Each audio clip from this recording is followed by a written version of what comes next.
Bienvenue à toutes et à tous, c'est Sébastien Bruno-Durand, le créateur du podcast indépendant Parlons de votre mental. Après une première saison avec 20 épisodes, avec des invités issus d'univers très variés, je repars à la rencontre d'incroyables personnalités qui, je l'espère, vous inspireront dans votre quotidien et viendront booster vos ressources psychologiques pour être performants dans vos réalisations personnelles, professionnelles, sportives et vous aideront à être bien dans vos baskets. Nos invités se livreront cette saison à un portrait chinois, parleront des actualités et projets qui les animent et des qualités mentales qu'ils utilisent depuis des années. Soft skills, confiance en soi, motivation, gestion des émotions, gestion des échecs, ainsi que leur capacité à rebondir pour toujours aller plus haut, plus loin, en étant toujours positif. Excellente écoute à toutes et à tous et découvrons avec plaisir notre invité du jour.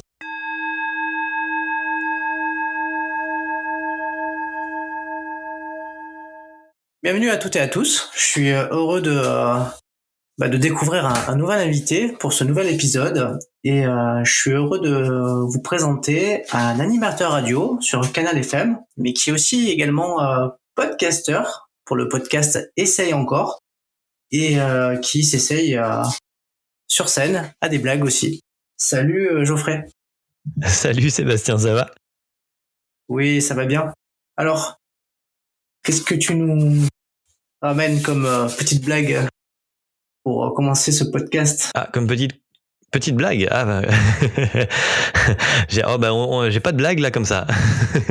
Mais il y en aura certainement pendant le podcast. Ok, bon, je te laisse improviser au moment où tu auras envie d'en sortir une. Alors, est-ce que tu es prêt à nous parler de ton mental? Eh ben on va essayer, écoute, oui. Alors, déjà, est-ce que on a besoin de mental quand on fait de la radio?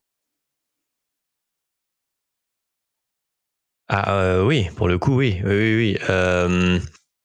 Besoin de mental parce que quand tu fais de la radio, tu t'adresses. Alors t'es tout seul dans un studio, enfin tout seul ou accompagné de 3 personnes, mais je veux dire, pour ma part d'ailleurs, c'est souvent tout seul. Mais tu parles pour autant à des milliers de gens à l'autre bout. Et ça, il faut se le représenter. Donc oui, il faut un mental. Et puis évidemment, ta vie perso à toi, tes soucis, tout ça, tu les laisses à la porte. Donc oui, il faut un mental pour se conditionner à aller prendre l'antenne. C'est vraiment, c'est un show. Il y a monter sur scène et il y a prendre l'antenne. C'est vraiment ça. Ouais, donc du coup, il faut se préparer, quoi. Ouais, clairement. Bon, bah super. Donc du coup, ça colle bien à la thématique du podcast. Bah oui. Et c'est un peu l'idée. Je sais pas si je vais pouvoir apporter grande expérience, mais enfin peut-être pas analyse, mais expérience, oui, en tous les cas.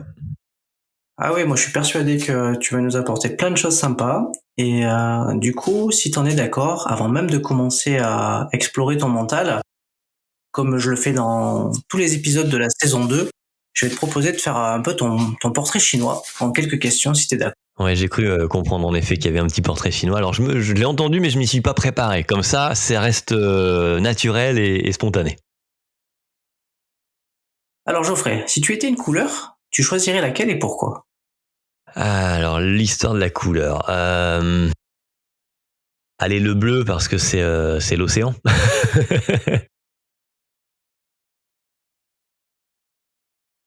Tu devais choisir un livre, tu choisirais lequel? Alors ça, c'est beaucoup plus compliqué. Je me retourne là tout de suite. J'ai 150 bouquins derrière moi que je n'ai pas encore tous lus. Je sais pas si t'es un peu comme moi et si d'autres gens vont se reconnaître avec ça, mais je fais partie de ces gens qui adorent posséder les bouquins et qui n'ont pas le temps de les lire. Et donc, s'il y avait un bouquin à choisir, c'est très dur. Très dur. Alors, je suis pas trop bouquin, roman, tout ça. Je lis pas tant que ça de romans. Mais alors, je vais en choisir un là parce que c'est celui que je viens de lire en ce moment. C'est les 4 accords Toltec. Incroyable. Si je te dis que j'ai eu une invitée juste avant toi qui m'a dit la même chose. C'est vrai? Ah, bah dis donc, tout le monde les lit alors. Incroyable. Bah peut-être que ça revient un peu à la mode, hein, parce que les gens ils ont besoin de ça un peu pour entrer en harmonie avec le monde qui les entoure. C'est ça, ouais, le monde est pourri dedans, enfin dehors plutôt, je vais regarder dedans un peu ce qui peut se passer. Si tu devais choisir un objet... Sinon, pour le thème de l'échec, pardon, hein, j'ajoute, mais sur le thème de l'échec, vu que c'est le thème du podcast, il y a un autre bouquin que j'aime beaucoup, ça s'appelle Les Vertus de l'échec, c'est Charles Pépin qui a écrit ça, et c'est justement dans l'esprit total de Essaye encore, qui relaie finalement des tas de gens connus, genre Edison qui invente l'ampoule, en fait il se trompe, quoi, puis il essaye 150 fois et ça marche pas, et puis un jour ça fonctionne. Enfin voilà, c'est plein d'histoires comme ça, et les vertus qui vont avec l'échec. Donc pour le coup, il y a aussi ce bouquin, si je devais en choisir, du coup deux, ce serait cela. Ouais, c'est vrai qu'il est top ce livre de Charles Pépin. Je l'ai également, je l'ai lu, il est vraiment bien. Et il a fait aussi un autre livre qui s'appelle aussi La confiance en soi, qui est super. À lire sans modération, Charles Pépin. Alors du coup, on était sur la question, si tu devais choisir un objet, lequel choisirais-tu ? Un objet. Alors ouais, quand j'avais entendu cette question dans d'autres épisodes, je me suis dit, ça dépend. Ça dépend de ta question. Est-ce qu'elle est un objet dont je ne peux pas me passer ou un objet que je choisis de cœur, disons ? Ah, ben vas-y, les deux. Les deux. Alors, dont je ne peux pas me passer, ce serait le téléphone portable, malheureusement. J'aimerais beaucoup décrocher un peu, mais je suis beaucoup dessus. Pour le boulot, évidemment, en premier lieu. Et puis ensuite, pour, comme tout le monde, scroller inévitablement installé dans le canapé en train de regarder Instagram, j'imagine. Donc voilà, je ne saurais pas m'en passer. La vraie raison derrière, c'est que même l'éteindre, je sais pas le faire parce que j'ai le sentiment de si je l'éteins, c'est maintenant qu'on va essayer de me joindre pour un problème, genre familial ou tu vois un truc comme ça. Il faut absolument que je me sente joignable. Certainement qu'il y aura une résonance psychologique chez allongé dans un divan. Mais donc ouais, il y a ça, il y a le téléphone portable et puis sinon un objet que je choisirais. Que je choisirais tout court. Qu'est-ce que je pourrais choisir ? J'ai un couteau. J'ai un couteau que j'ai gravé moi-même et monté moi-même. C'est un truc en kit. Et donc, je prendrai ce couteau. Ok, on prend. À juger pour les deux. Si tu devais choisir une innovation, tu choisirais laquelle ? Ça va être redondant, mais pour le coup, le portable, c'est quand même une belle innovation. Sinon, j'aurais envie de dire la radio. Ah bah ouais, la radio, c'est une belle innovation. Et puis, la radio moderne... Le côté... Oui, alors déjà, pas le côté moderne, mais même l'invention même de la radio, ce côté de... T'es quelque part, tu parles, et ça s'entend, mais genre à l'autre bout du pays, quand même fou. Donc ça pour évidemment par rapport à ma propre histoire, vu que maintenant ça fait 11 piges que je fais de la radio, c'est un truc qui me parle et j'aime beaucoup le pouvoir qu'a l'audio, et c'est d'ailleurs la magie des podcasts. Alors là ici d'interview, mais t'as des tas de podcasts qui sont fictifs, de fiction, et là le pouvoir de l'audio par rapport à un bouquin par exemple. Un bouquin, tu te fais les images dans ta tête. Là, t'as l'audio. Tu peux voyager avec des bruits, des ambiances, des musiques. Et c'est quand même fou, ce pouvoir de... Il y a rien, c'est des ondes. Et en même temps, il y a tout. Ouais, et puis ça te permet de visualiser aussi, du coup. Bah oui, c'est ça. Et en mettant plus de sens en action, peut-être même. Parce que du coup, comme on rajoute certaines... Ouais, parce que du coup, tu vas imaginer, tu vas visualiser comme quand tu visualises en lisant ton livre, mais tu as en plus des indices sonores qui vont t'aider finalement à créer une image mentale. Si tu devais choisir un moment de la journée que tu préfères, ça serait lequel ? Un moment de la journée que je préfère. Alors là encore, il y aurait deux. C'est un problème d'ailleurs, un couche-tard et je dois me lever tôt. Donc ça, c'est un vrai problème. J'aime le matin, j'aime le soir.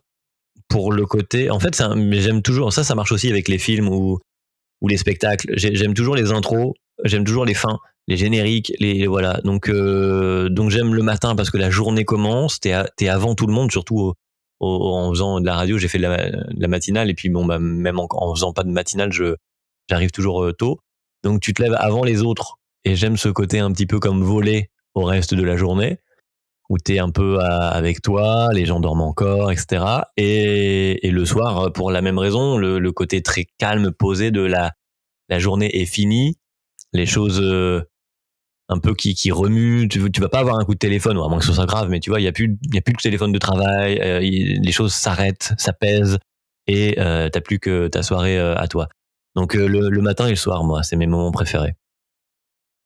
Ok, bah, c'est à juger. Hein. Bah, c'est vrai qu'après, en fonction des travails qu'on a, si on est obligé de se lever tôt, mais qu'on aime bien profiter de sa soirée, c'est sûr que on n'est pas, enfin, je veux dire, Ah oui, ça fait des on est courtes pas nuits. couché.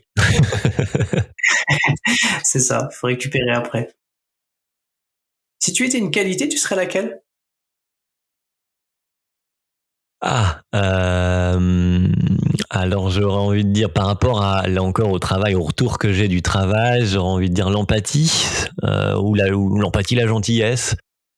C'est pas moi qui me juge, c'est c'est le retour qu'on me donne. On va pas me dire que je suis prétentieux en disant ça, même si ça peut donner l'impression. Mais non, mais l'empathie, j'arrive à, et j'aime ça d'ailleurs, connecter avec les gens assez facilement, rapidement. Et si tu devais choisir un mot, tu choisirais quoi? Un mot, un mot à amour. Finalement, ça finit toujours là. C'est un peu cucu. On dirait que je cherche à être élu comme Miss France, mais Euh, ouais, amour, parce que finalement on dit ouais, c'est l'argent qui domine le monde, qui fait tourner. Non, ça c'est matériel. C'est ce qui fait vraiment tourner le truc, c'est l'amour au final. Parce que si t'es un mec, tu vois, genre bon dans justement dans ce partage d'amour, alors bah c'est ce qui fait ta vie. Et quand tu l'es pas, quand t'es aigri, bah c'est souvent par manque d'amour finalement. Donc amour, voilà, c'est la seule chose qui reste à la fin. C'est vrai, t'as bien raison. Il y a de l'amour, hein, finalement. Merci. T'as bien raison. Allez, une petite dernière pour la route. Si tu devais choisir une saison de l'année que tu préfères, est-ce que c'est l'hiver? C'est quoi? Ah, alors, une saison de l'année. Saison de l'année. Alors, je suis assez. Là aussi, je vais dire que je me pose beaucoup de questions, mais enfin, que je suis assez indécis. C'est que pour moi, les saisons, il y en a deux. Il n'y en a pas quatre. T'as l'hiver et t'as l'été. Et après, c'est des transitions vers l'une et l'autre. Donc, en même temps, les transitions sont très agréables, mais allez, si on devait en choisir qu'une seule, je dis l'été, parce que bon, bah, l'été, c'est quand même le soleil, la chaleur, la plage, les vacances. Donc allez, ouais, d'un point de vue purement terre à terre, l'été, quoi. Ok, mais c'est vrai que j'avais pas vu cet angle-là de deux saisons avec deux transitions, mais c'est vrai que t'as entièrement raison. C'est vrai que c'est des transitions vers Ça se tient en tout cas, ça se défend. Tout à fait. Tu me fais revoir les choses d'une autre manière. Alors, on va revenir un petit peu sur ton parcours. Qu'est-ce qui t'inspire ton parcours à ce jour? Qu'est-ce que mon parcours m'inspire Bah écoute, c'est mon parcours déjà, ça fait donc 10 ans, 11 ans que je fais de la radio. J'ai commencé bénévolement en faisant de la radio. En fait, petit, jeune ado quoi par là, j'avais toujours envie de faire des trucs de l'audiovisuel en général quoi. Voilà, la scène, l'audiovisuel. J'aimais bien filmer des trucs, j'aimais bien bidouiller, voilà, des trucs un peu dans ce milieu-là. Et au lycée, j'ai eu la chance de faire une option justement cinéma audiovisuel. Donc j'ai continué de bidouiller. On a dû faire des courts métrages. Il y avait une option photo, donc ça restait dans l'image. Donc tout ça, j'y ai goûté jeune, ado, et ça me plaisait. Maintenant, de là en faire un métier, je savais pas. Mais je voulais, voilà, je voulais en faire un métier, je savais pas concrètement quoi. Et donc après ça, j'ai fait 2 ans de fac d'anglais parce que pour les parents, quand tu dis tu veux faire un audiovisuel, c'est quoi? C'est pas un vrai métier, tout ça machin. Au début, c'est pas. Alors mes parents étaient derrière moi, hein, c'est pas le problème, mais c'était pas classique, disons, stable. Voilà, on partait pas sur un truc stable. Donc je me suis dit, je fais de l'anglais. ça peut toujours que ajouter une corde de plus, mais l'anglais de fac, l'anglais scolaire ne me plaisait pas. J'allais m'enfermer finalement dans un truc, puis je trouvais qu'au final, en partant 6 mois dans un pays, j'aurais appris bien plus qu'en plusieurs années d'un point de vue processus scolaire. Donc j'ai arrêté ça, et c'est là où je suis arrivé à la radio en allant. Il y avait une radio pas loin de chez moi, associative, et donc toc toc bonjour. Voilà, j'aime bien la radio. En gros, est-ce qu'on peut en faire? Et comme je savais que bénévolement il y avait des gens qui le faisaient là-bas, et que moi j'avais en plus fait l'option cinéma audiovisuel, je me suis retrouvé à faire une petite chronique cinéma bénévolement, et c'est comme ça que j'ai appris sur le tas. Donc là, on est 11 ans plus tard. Je suis maintenant engagé dans cette radio, c'est mon travail à temps plein tous les jours, et j'ai commencé bénévolement là-bas. Du coup, mon parcours, je le vois et m'inspire. En fait, en le racontant, je me dis que c'est quand même une réussite, c'est bien. C'est bien à mon niveau, parce que je suis toujours dans cette radio associative locale. Je suis pas Vincent Perrault sur RTL, certes, mais c'est un beau parcours. Je suis assez content, en fait. C'est génial d'avoir commencé à un endroit, d'y être encore, et d'avoir évolué par plein d'expériences pour en faire. Bah ouais. Surtout que du coup, comme c'est local et une radio de structure associative. Pardon ?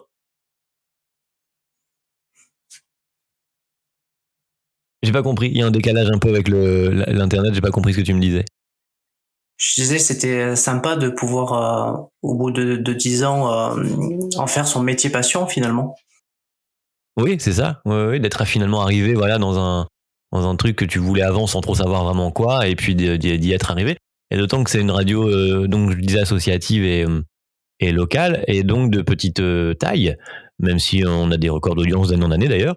Mais dans la structure, en tout cas, ça permet de faire énormément de choses.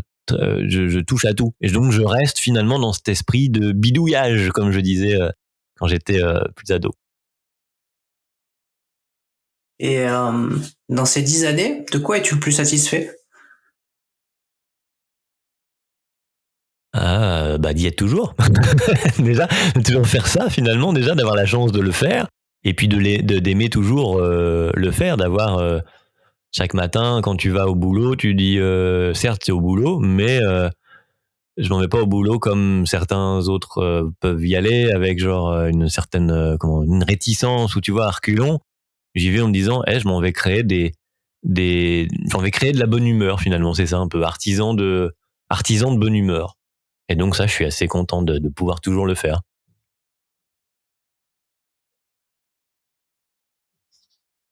Si je te dis rendre possible l'impossible, est-ce que cette phrase, elle te fait écho? Rendre possible l'impossible. Alors oui, de par le parcours, c'est vrai, c'était pas impossible de faire le métier que je voulais faire, mais en tout cas, c'est devenu possible. Ça me fait penser à une citation de Mark Twain que j'aime beaucoup. C'est: ils ne savaient pas que c'est impossible, du coup ils l'ont fait. Ça résonne, c'est un peu l'état d'esprit en tout cas. Ouais, j'aime bien. Et avec par exemple le podcast à côté que j'ai fait, j'ai des ambitions pour le podcast. Alors à l'échelle d'aujourd'hui, c'est totalement invraisemblable, pardon, mais non, impossible du coup pour l'instant, mais pour autant ambition quand même. Donc ça me parle. Rendre le possible l'impossible, c'est, je pense, une bonne motivation en fait, un bon état d'esprit pour pouvoir accomplir des choses. Parce que si tu te convaincs pas toi-même déjà au départ, si t'es pas convaincu de ton truc et que tu peux le faire, tout impossible qu'il paraisse à tes yeux et aux yeux des gens autour de toi éventuellement, alors n'essaye même pas. Mais donc ouais, c'est un bon état d'esprit. Bon, pour rappel, le podcast, c'est Essaye encore. Ouais. Du coup, il parle de quoi ce podcast, pour donner un peu envie aux gens d'aller le découvrir? Il parle d'échecs en fait. Je suis parti tout simplement ça venait d'une discussion avec un pote humoriste à la fin d'un de ses spectacles, et il me disait putain, j'aimerais bien savoir un tel comment il a galéré. Et puis là je me fais en fait il y a une idée derrière ça, c'est cool de connaître finalement les échecs des gens. On n'en parle jamais, on te dit toujours, surtout en France, hein, c'est genre une tare de rater un truc. D'ailleurs quand t'es à l'école, voilà, on te note tes tes devoirs, t'as une mauvaise note, t'as raté ton devoir, etc., etc. Il y a un rapport totalement différent, par exemple, aux États-Unis ou disons en Amérique du Nord. Je prends un point qui est d'ailleurs dans les vertus de l'échec. Pépin l'explique très bien, c'est que si tu arrives à la banque chez nous en disant j'ai planté l'entreprise précédente, on t'accorde pas des sous pour pour le banquier il est un peu réticent à te dire je te donne des sous. Et alors qu'aux États-Unis ou je te dis en Amérique du Nord en général, ouais, ça va être l'inverse parce qu'ils vont considérer que du coup tu as une expérience d'échec et donc tu es plus armé à réussir. Et donc ce regard, quand j'ai lu ça, quand j'ai pensé à ça, je me suis dit mais oui, c'est vrai que chez nous, c'est un peu comme le rapport à l'argent, c'est tabou, tout ça. L'échec, on n'aime pas en parler. Mais en fait, il y a plein de gens dont on prône les réussites aujourd'hui, que ce soit des stars de cinéma, de la chanson, des gens de l'industrie ou j'en sais rien, quel que soit le domaine qui te passionne, qui te plaise. Et il y a plein de gens qui ont réussi et on te les montre toujours quand ils ont réussi. Mais moi, ce qui m'intéresserait, c'est de savoir comment ils ont réussi et combien de fois ils ont raté avant de réussir une fois. Et donc, je suis parti de là et je me suis dit, je vais recevoir des gens dans le podcast. Alors, connus, moins connus, ça c'est très aléatoire. Comme c'était un podcast assez personnel, je voulais recevoir des gens uniquement qui m'intriguaient, qui m'intéressaient, dont le propos allait allait m'intéresser, quoi. Et donc je reçois pas pour remplir des cases, je reçois parce que les gens que je reçois m'intriguent ou me plaisent, et donc je voulais entendre leur parcours, quoi.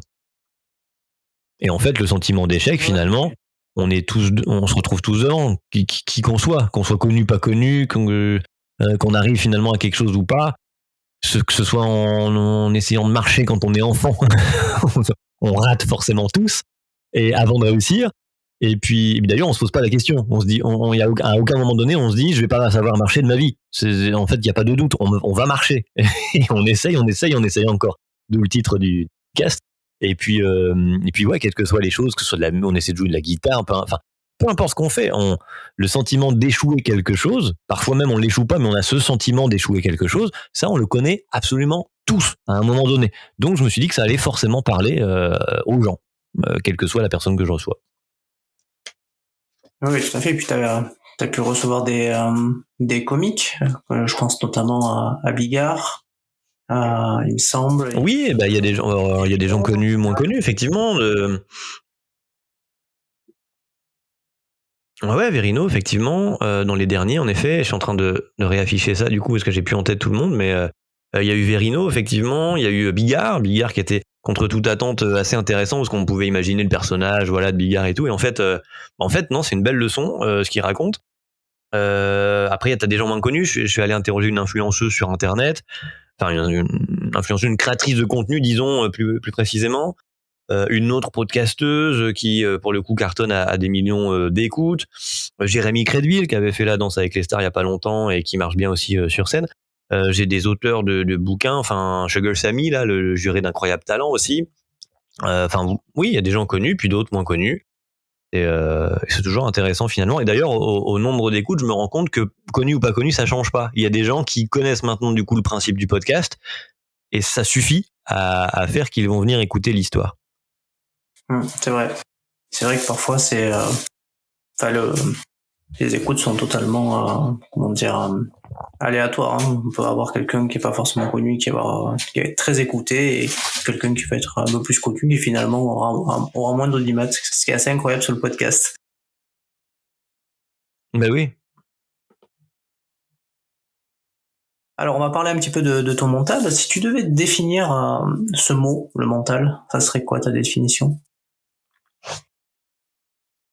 Alors comme je suis absolument pas un gars de science, alors ça doit être des tas de choses scientifiques, des tas de réactions chimiques, mais moi le mental, je le rangerais plus dans la case de le synonyme de mental pour moi serait plutôt état d'esprit.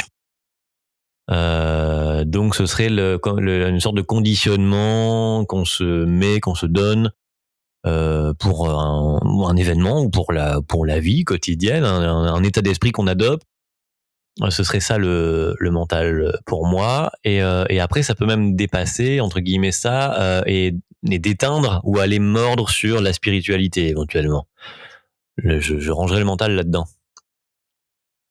Est-ce que toi, tu as déjà eu besoin de travailler ton mental par rapport à ton travail ou même dans d'autres domaines?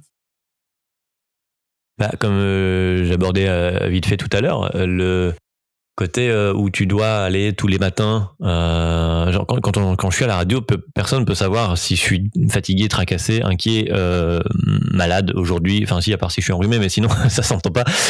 Mais sinon, voilà, il y a rien. Tout ça ne passe pas. Donc oui, j'ai dû le travailler parce qu'au début, t'es pas conditionné comme ça. Il y a des jours, tu vas bosser quand tu fais un métier entre guillemets où t'es pas dans la représentation euh, publique face à des gens.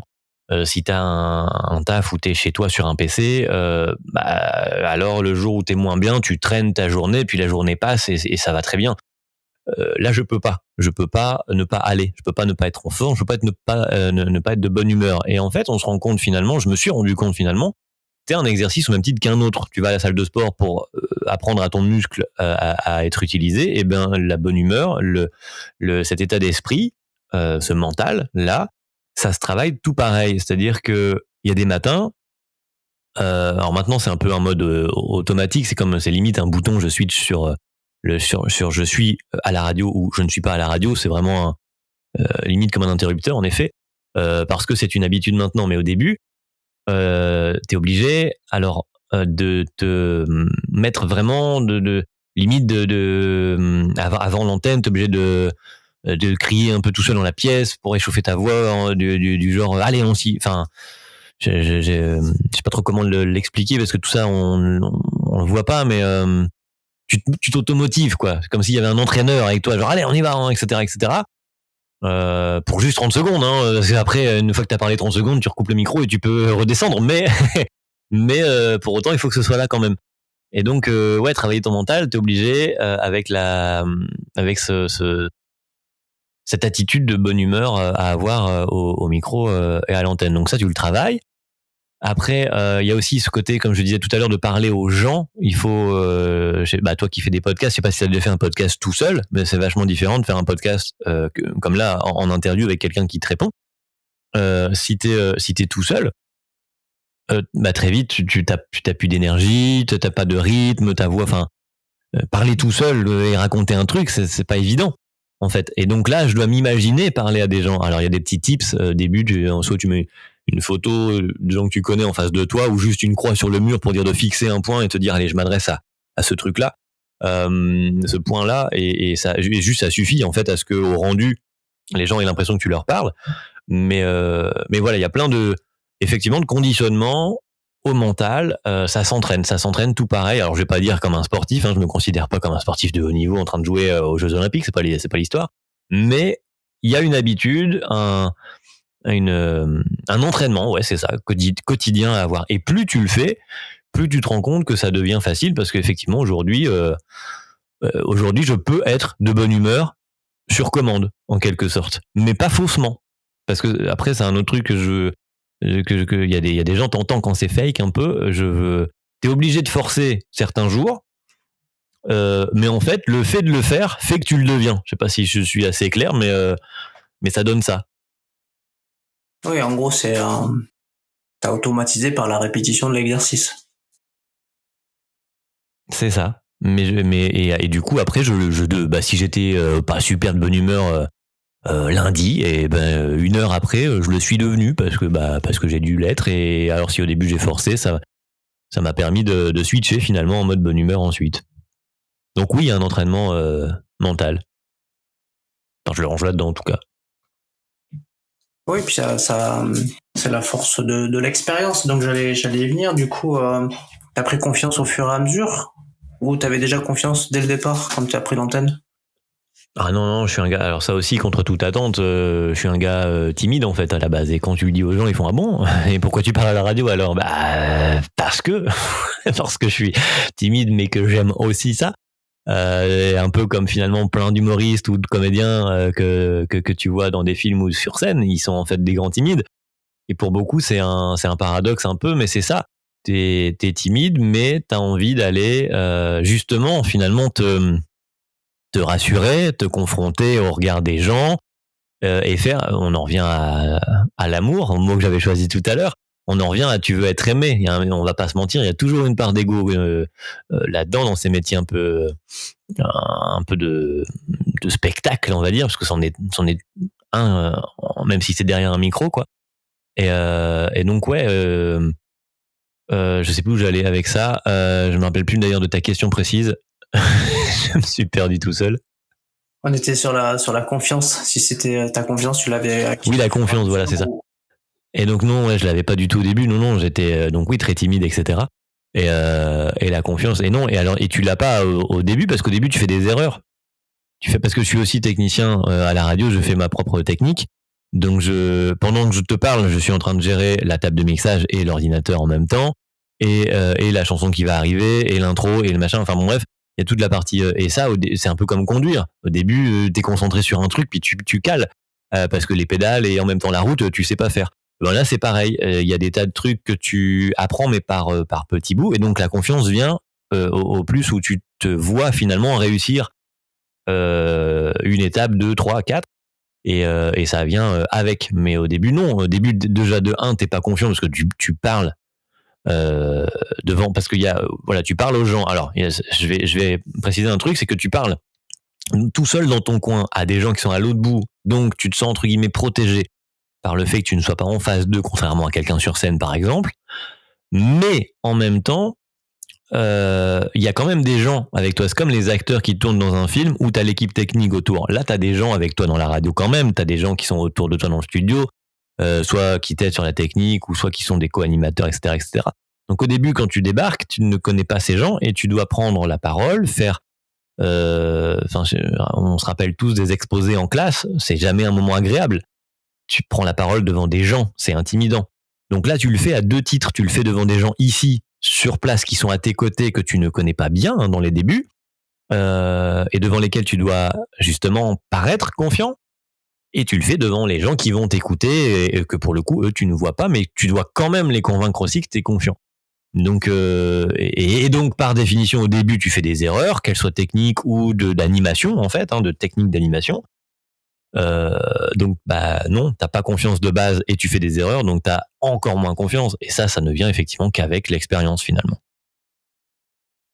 Finalement, tu t'es servi du coup de tes erreurs pour progresser. Ah ouais, totalement. Tu tombes et tu te trompes et tu te dis c'est pas grave, et ça rejoint le podcast, hein, tout est lié. C'est pas grave, tu recommences. De toute façon, t'es là pour apprendre. Et moi, j'ai toujours eu cette en parlant de mental, voilà, c'est ça, ce switch mental entre guillemets, de me considérer élève. Moi, j'apprends tout le temps en fait. Moi, je suis jamais arrivé. Hein. Je sais que je maîtrise maintenant des choses, mais je me considère nullement arrivé quelque part. Donc, je suis toujours en mode j'apprends. Alors je me trompe, pas grave, apprends-moi, dis-moi ce que j'ai fait pas bien et comment je peux le corriger. Et hop, je passe à autre chose et j'ai appris un truc de plus.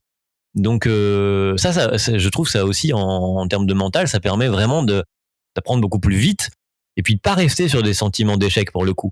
Parce que quand tu rates un truc et que tu te culpabilises, déjà t'as raté, donc t'es pas fier de toi. Ensuite, si quelqu'un te le dit, t'es encore moins fier, t'as déçu éventuellement quelqu'un ou voilà. Et alors après, tu t'auto-juges toi-même en repensant à ça 1000 fois. Personne, enfin, si nous les humains on fait ça, mais sinon les animaux ils se trompent une fois et c'est tout. Ils se trompent pas, ils se trompent une fois, ils vont pas y repenser. Ils se sont fait mal et puis ils se font plus mal, ils passent à côté, puis c'est tout. Nous, on va repenser à la chose, on va s'auto-juger, etc., etc. Donc on va rajouter du drama au truc. Et donc ouais, ce côté, j'apprends tout le temps. Et si j'ai pas réussi, juste dis-moi comment je peux réussir et plus me tromper, et ça aide vachement. Tu disais qu'au début, tu devais paraître confiant auprès des gens qui étaient sur place, qui te regardaient, soit finalement des gens qui t'écoutaient. Est-ce que tu as dû t'affranchir du regard des autres ? Oui. Oui, parce qu'aujourd'hui, alors si, quand t'es au niveau quand ton boss, ton directeur d'antenne, il faut toujours qu'il soit quand même content. Lui, tu sais que tu dois faire le taf. Donc là, tu passes pas au-dessus. T'es obligé d'avoir ça quand même dans un petit coin de tête. mais avec l'expérience, tu sais ce que tu fais et tu sais où est ta marge de manœuvre pour faire bien et où tu feras pas bien, donc ça va. Par contre, le regard des gens en général, c'est-à-dire les gens qui écoutent, par exemple la radio dans mon cas, oui, tu sais qu'il est là, mais en même temps, au moment où tu parles, il est pas là. Je sais pas si pour quelqu'un qui fait pas de radio, c'est clair ce que je raconte, mais c'est un peu, c'est un peu comme quand les gens, puisque je reçois pas mal d'humoristes aussi dans le podcast, les gens qui montent sur scène, c'est pareil. Souvent, ils voient une masse de gens et pas du tout les individus dans le siège. Genre, ils voient pas Roger qui est au siège 24, ils voient une masse. Généralement, d'ailleurs, ils voient rien grand chose parce qu'il a la lumière dans les yeux. Ils voient une masse, la salle de gens. Point. C'est un peu ce phénomène-là aussi. C'est-à-dire que moi, je sais bien que je parle à des gens, il y a une masse de gens, mais je suis affranchi du regard des gens dans le sens où je ne pense pas à ce qu'ils vont se dire, ce qu'ils vont éventuellement pouvoir répondre ou se moquer ou quoi qu'est-ce. Non, je fais plus attention. Je sais que je parle à des gens, mais à une masse de gens. C'est pas un individu, c'est une masse. Et en ça me permet de m'en affranchir. Ok, c'est clair. Hein. On a bien compris comment tu as acquis ta confiance et comment tu t'es affranchi du regard des autres. Comment tu es capable de rester aussi positif et enthousiaste, quelle que soit ton humeur, puisque finalement t'as pas le choix. Finalement, tu te conditionnes à toujours donner le meilleur de toi-même, comme devrait le faire un athlète le jour J des Jeux Olympiques. C'est ça. 4e accord Toltec. Faire de son mieux. Faire de son mieux. Mais justement, pour faire de ton mieux, comment tu trouves de la motivation au quotidien pour faire, en tout cas c'est ta passion, donc forcément tu y vas avec plaisir. Mais comment tu fais pour te motiver au quotidien parce que je sais pas, tu travailles, c'est tous les jours? Ouais, c'est tous les jours, ouais. Du lundi au vendredi, je fais de l'antenne entre 9h et midi. 3 heures d'antenne tous les jours. Donc, comment je me motive après, t'as entamé avec un espèce de postulat que je vais tout de suite démentir, mais en souvient tout honneur.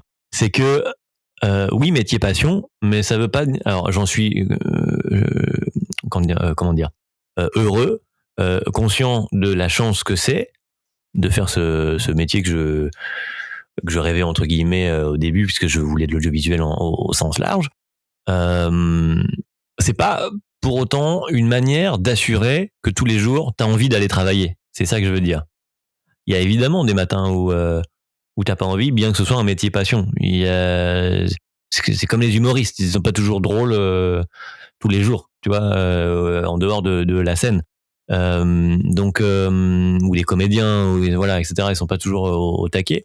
Même les sportifs, c'est pareil. J'imagine que le meilleur mec qui court le 100 mètres, il s'amuse pas nécessairement à courir tous les jours avec le sourire aux lèvres, parce que c'est quand même des efforts à fournir. Donc métier passion, oui, mais pas effectivement une assurance du coup quand même tous les jours d'être le plus motivé à le faire, parce que des fois t'es fatigué et autres. Alors comment je me motive? Je remets au premier plan, ça doit être les accords Toltec pour le coup, ce genre de lecture, mais je me remets toujours au premier plan que je m'arrête 2 secondes, je pense à ce que je fais et je me dis c'est une chance. Donc d'un coup forcément ça recentre un peu les choses. Je prends un peu de recul par rapport à mon sentiment du lundi matin par exemple. Mais sinon me motiver, c'est le retour aussi des gens, des auditeurs pour le coup. Parce qu'en plus, je fais une émission qui s'appelle La Ligne des auditeurs, donc de 3 heures tous les jours, où en fait les gens viennent discuter. Ça peut être de je vends mon frigo et on va filer un coup de main, ou ça va être de venez voir, il y a tel film, allez voir au Cinoche, il est cool, on a Maurice qui est allé le voir, il va nous le raconter. Enfin voilà, c'est vraiment dans la ligne des auditeurs, quoi. Les gens appellent et on discute. Donc pour le coup, j'ai un retour des gens à qui je parle. Alors certes pas immédiat, mais j'ai un retour à des gens à qui je parle tous les jours. Et régulièrement, il y a des bons messages, des merci, des c'était chouette, ou des histoires comme ils racontent finalement des bouts de leur vie, des histoires qui font que ça te motive.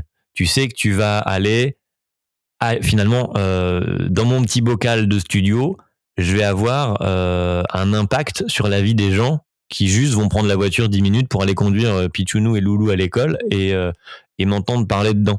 Donc ça motive. Et quand t'as les retours en plus, et t'as les histoires, et ils te disent, ah, c'était chouette, machin bidule, bah là, tu dis, ok, c'est cool ce que je fais. Bon, bah, en tout cas, ce que j'ai bien compris, c'est que forcément, oui, on ne peut pas être toujours au top du top et toujours motivé chaque jour, même si c'est son métier passion. Ça c'est évident. Et mais trouver de la motivation, alors en se fixant des objectifs ou des défis dans sa journée, ça peut être aussi un moyen de pallier à, comment dire, au fait de recommencer chaque jour, d'aller au même endroit, faire la même chose, peut-être faire Ah oui, ça c'est vrai. Bah oui. Ah bah se pose évidemment, tout le monde retourne au travail. Alors non, pas tout le monde, parce que des fois il y a des métiers qui ne sont pas les mêmes du jour au lendemain. Mais pour le coup, moi, oui, c'est-à-dire que je reprends l'antenne à 9h tous les matins et je la rends à midi tous les midis. Donc, à un moment donné, quand il est 10h et que je dis on va écouter les infos, bah tous les jours à 10h, c'est on va écouter les infos. Donc, ouais, ça par contre, il y a un vrai travail, mais ça c'est le travail après d'animation en tant que tel, d'écriture pour le coup, de se renouveler tout en faisant finalement la même chose.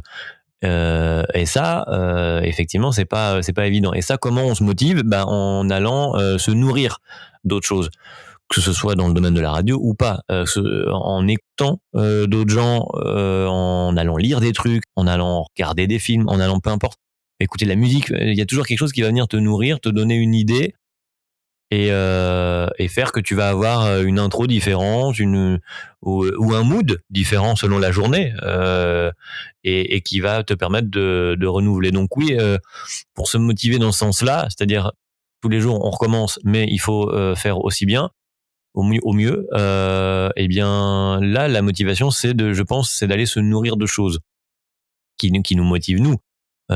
Si t'aimes les films d'action, alors regarde des films d'action le soir et puis ça va te motiver pour le lendemain.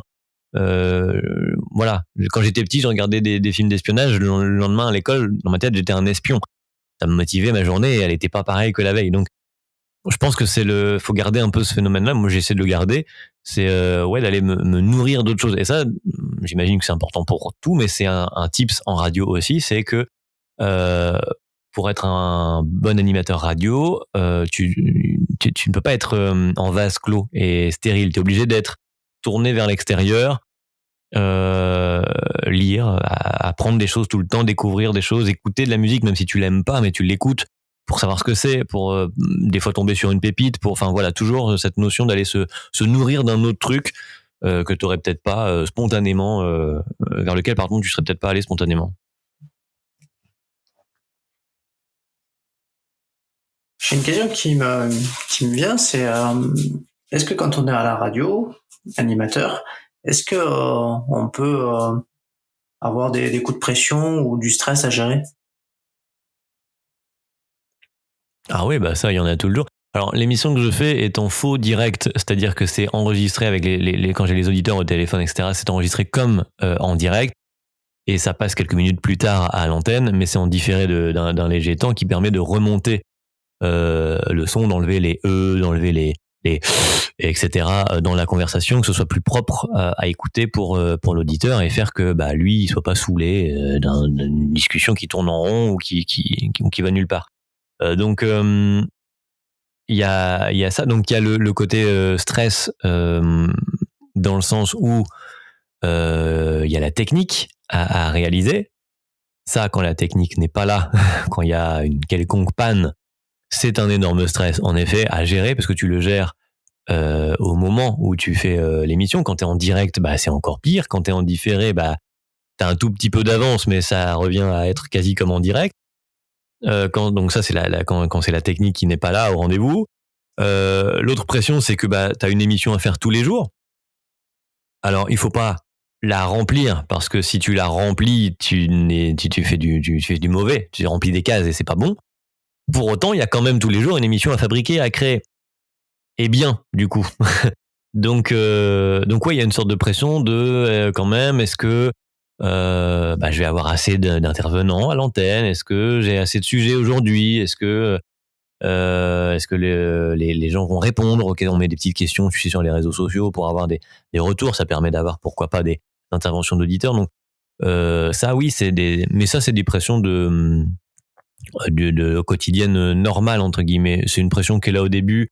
Et puis quand tu vois finalement que ta journée, elle se fait, et il n'y a pas de problème, et même au dernier moment, tu trouves toujours une solution, alors il y a la pression est juste là dans le bon sens du terme, c'est-à-dire qu'elle te motive pour le coup à être performant, mais elle n'est pas en train de te bloquer comme elle pouvait le faire au début, quand t'as pas éventuellement les réflexes pour réagir justement à ces situations-là.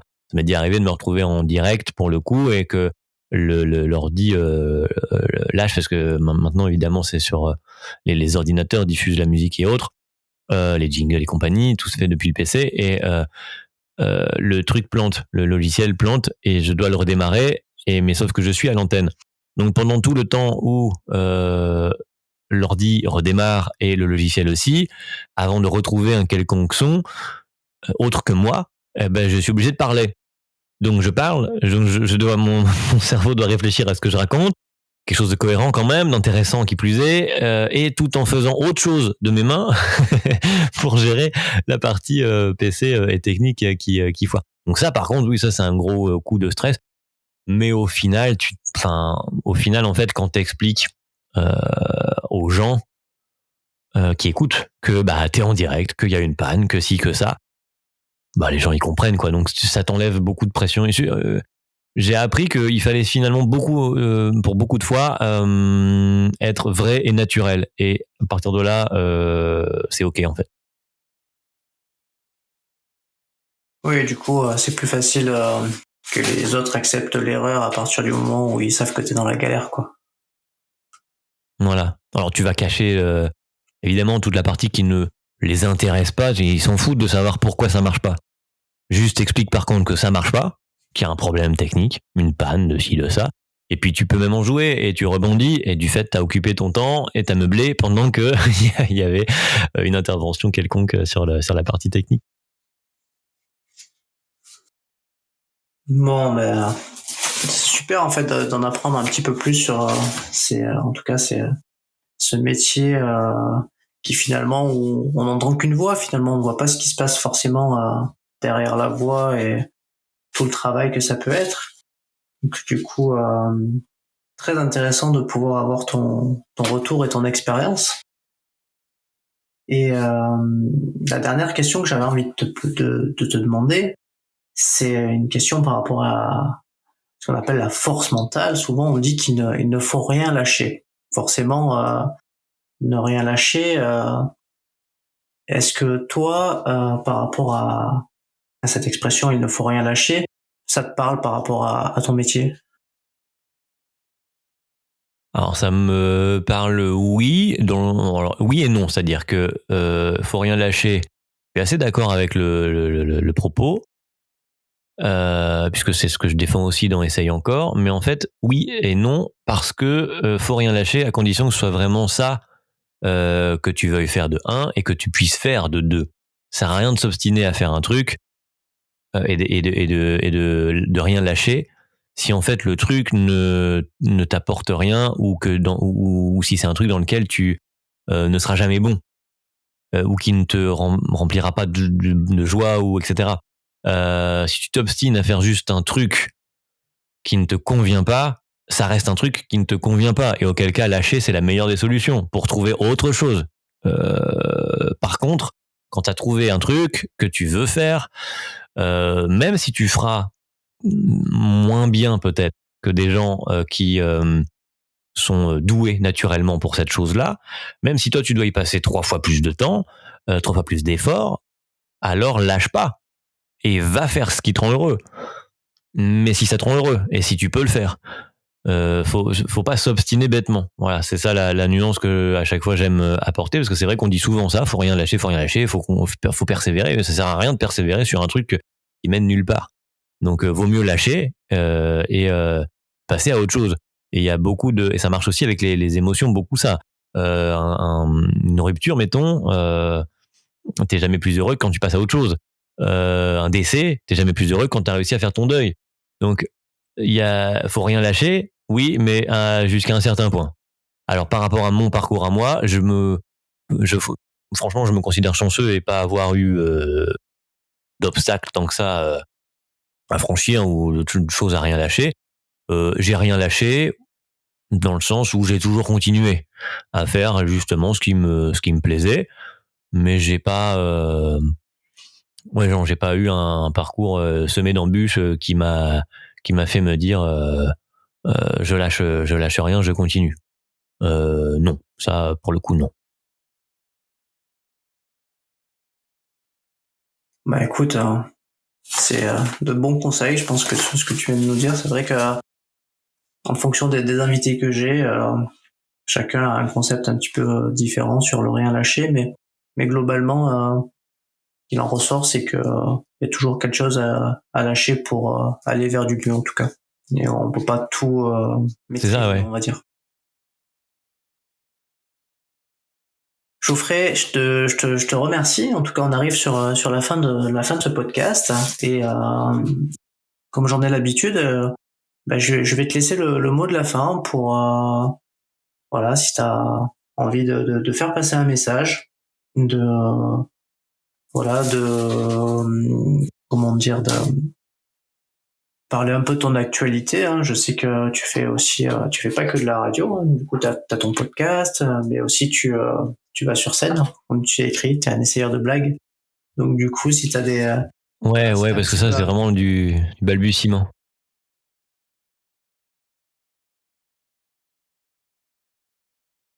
Donc du coup, si t'as un petit mot pour la fin de ce podcast, pour cet épisode, pour venir conclure. Écoute, finalement, t'as pas eu tant que ça de blagues, alors beat, c'est un bon mot pour conclure. Excellent. Non, en vrai, amusez-vous, quoi. Ça fait con à dire, mais c'est un peu finalement ce que t'as tendance à dire quand tu reçois tes invités et dans ton podcast, et c'est ce que je dis dans le mien aussi. Et c'est ce que j'avais envie de dire là sur le côté lâcher pour faire autre chose s'il faut, mais en gros faites quelque chose, quoi. Il y a des gens beaucoup qui restent à attendre que des choses se fassent, elles se font pas si on les fait pas.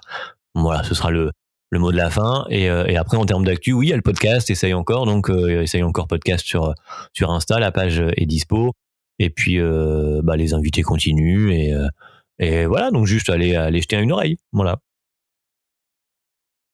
Bon, en tout cas, je mettrai un petit lien pour que les gens puissent te retrouver facilement. Mais bon, un podcast, ça se trouve facilement.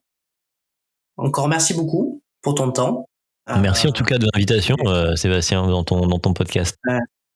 C'était un grand plaisir. Et puis, écoute, je te dis à très vite. Et puis on va rendre l'antenne, hein, si j'ai envie de dire. Ouais, exactement. On va faire cette vieille phrase à la télé. À vous les studios. À très vite. Merci beaucoup. À bientôt. C'était Geoffrey Deloux, animateur radio sur Canal FM, créateur du podcast Essaye encore pour ce nouvel épisode du podcast parlant de votre mental. J'espère que celui-ci vous aura inspiré en cette journée de Saint-Valentin. Merci pour votre écoute. Vous pouvez laisser un avis et un commentaire sur Apple Podcasts, Spotify, New Minute pour vous aussi contribuer activement au développement du podcast. Merci pour votre soutien et on se retrouve pour un épisode surprise vendredi 18 février pour fêter les 1 an du podcast. Et oui, déjà 1 an. Alors rendez-vous vendredi pour célébrer ça tous ensemble.